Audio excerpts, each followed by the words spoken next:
Okay.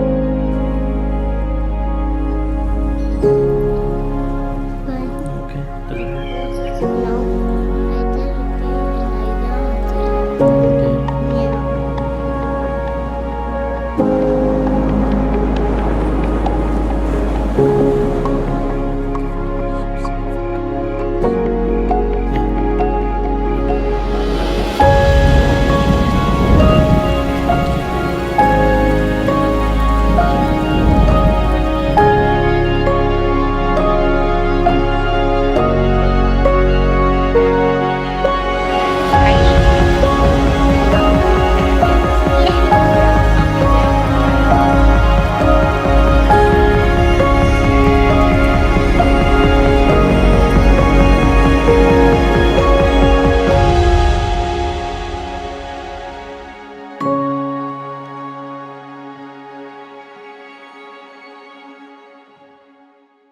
Hello and welcome back to Solid Ground. We're on to the 6th petition today, talking about lead us not into temptation. Now, seriously?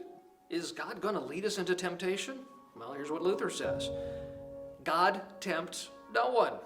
We pray in this petition that God would guard and keep us so that the devil, the world, and our sinful nature may not deceive or mislead us into false belief, despair, and other great shame and vice. Although we are attacked by these things, we pray that we may finally overcome them and win the victory. See, God doesn't tempt us. Now, does He allow temptation to enter into our lives? Sure. And what we're praying is not that God doesn't tempt us, but that God is there with us in the midst of temptation. It's also a challenge to us to say, when you notice you're in the midst of temptation, hey, dummy, might be a time to get going somewhere. It might be the time not to sit there in the middle of temptation and go, look at me, I'm so strong, I'm going to resist temptation. Don't lead yourself into temptation either.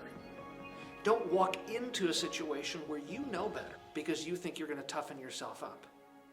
Flee from temptation, especially those things that are particularly tempting for you.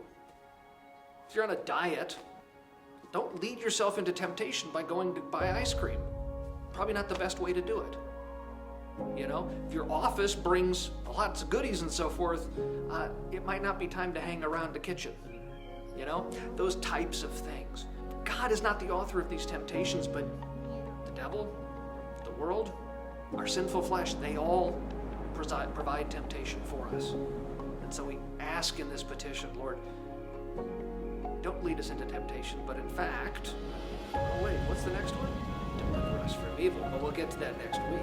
Blessings.